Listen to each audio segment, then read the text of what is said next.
Good morning. Today I want to ask you a question. What happens when you back people into a corner? What you be thinking about that? First, let's get the housekeeping out of the way. Name's Virgil Beerswell. Website address is vbsenate.com. I'm running for to replace Senator Cornyn in Washington D.C. representing Texas because I think he's doing a lousy job. I don't think he's doing anything for the people of Texas, the workers of Texas. By the same reason, I don't think Attorney General Ken Paxton has it in him either.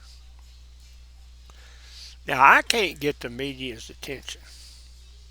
I'm getting the people's attention. So it's up to you guys and gals to help spread the word because short of me winning the lottery or 1 million or 2 million people putting up $1 each, I can't take this battle to these guys like I want to. But we're going to keep on keeping on. We're going to focus on the people of America and Texas, the workers, not the businesses, the workers. Here's my email address if you want to reach me, vbeers@gmail.com. I do respond. My website, guestworkervisas.com.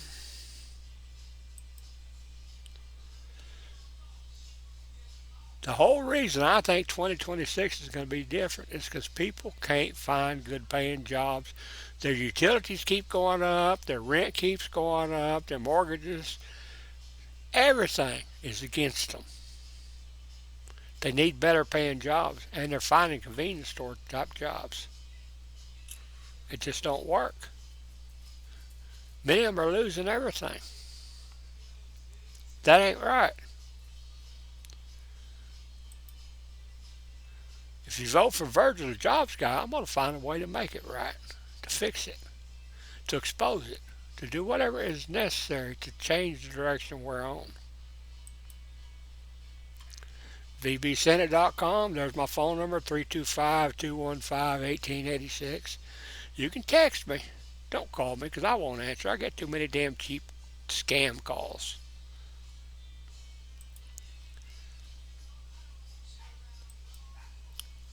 What uh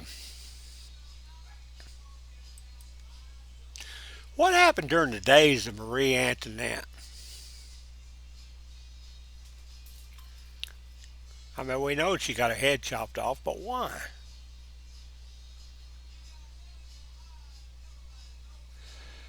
Got many reasons here. Things I didn't even know about. The French monarchy was financially and politically bankrupt. It was unable to reform itself or effectively address the needs of the nation. Kind of sounds like America now, doesn't it? The rise of radicalism. The monarchy was no longer seen as a partner for reform, but as an enemy to be destroyed. Yeah, we're getting there.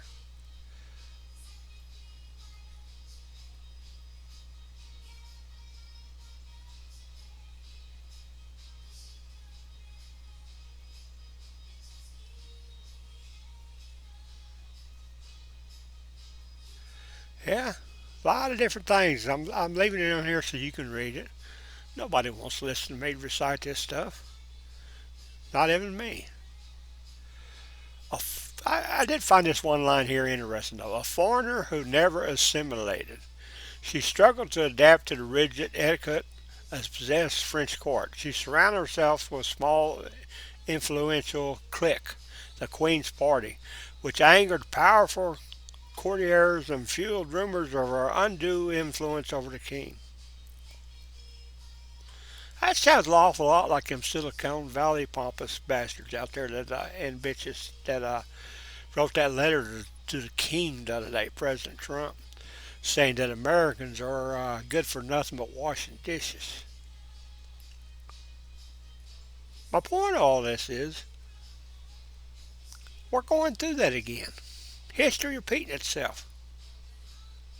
People have said that all their lives, and people have never learned from it. How about this guy, Nick Hanauer.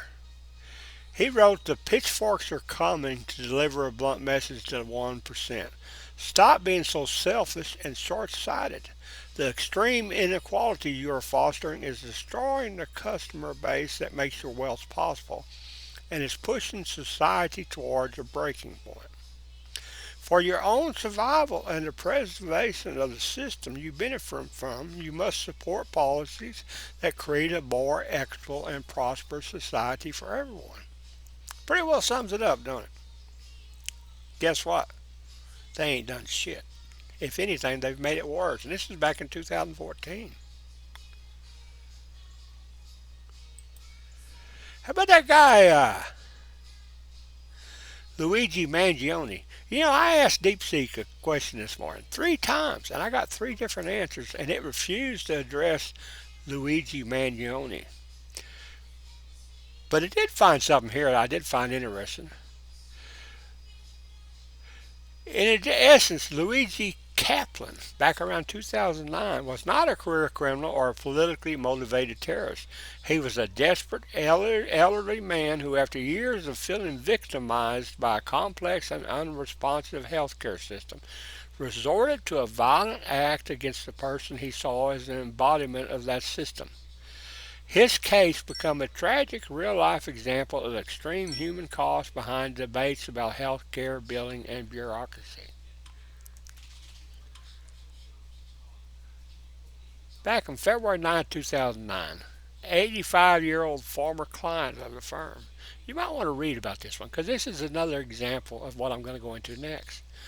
And you already know what that is, Luigi Mangione.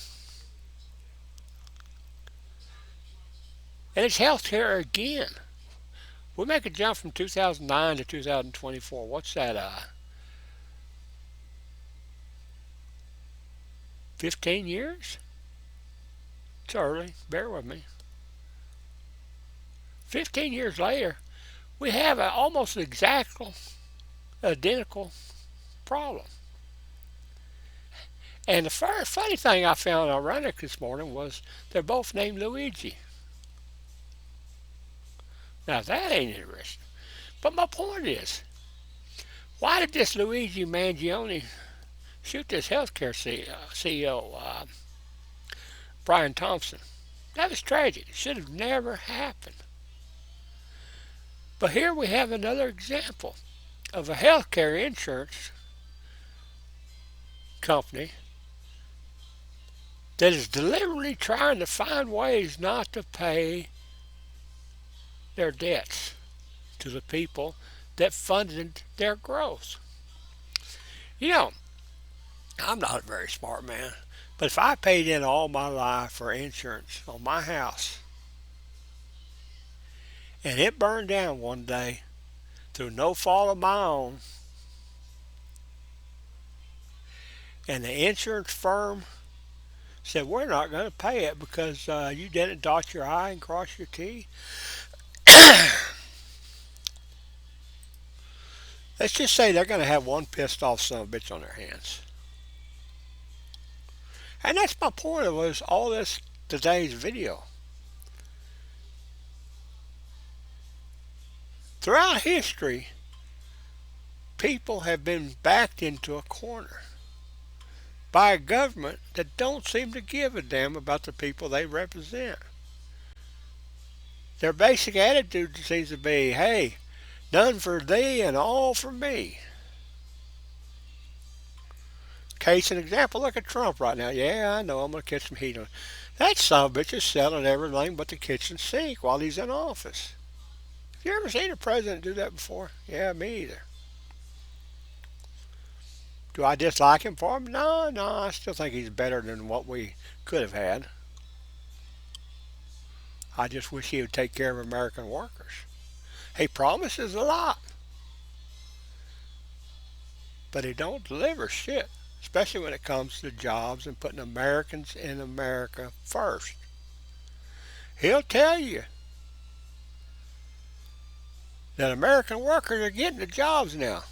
Yeah, trust me, I analyze that stuff every month. What would be doing it today if the government had shut down? And I'm not seeing it. So anyway, these bastards and bitches have backed us into a corner, left us nowhere to turn, nowhere to escape. What do you, the thinking person, think is going to happen ultimately? Now, it might not be this century, it might not be next century. I don't know the answer.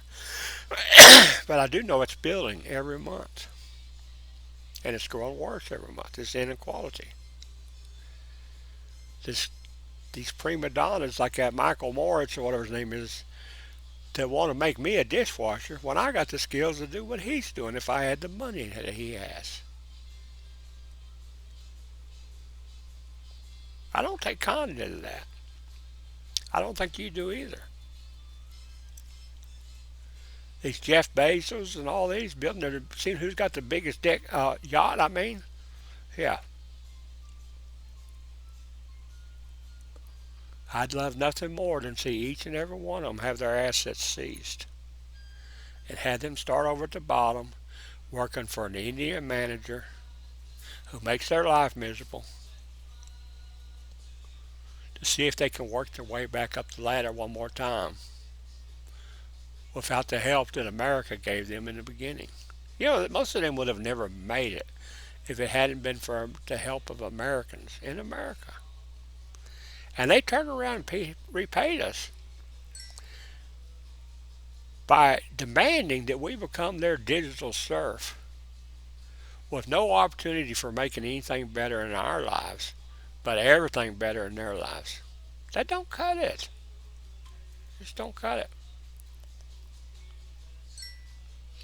Anyway, enough of this today. I just want to show you why I believe we're being backed into a corner and why I believe we have no option. Hopefully I am wrong, and hopefully an option will present itself. But I just think that history has shown us that these dumb son of bitches are too stupid to understand that we do have an option. It might not be an option they want, might not be an option we want. But there is an option. I can guarantee you that. Anyway, thank you. Good day.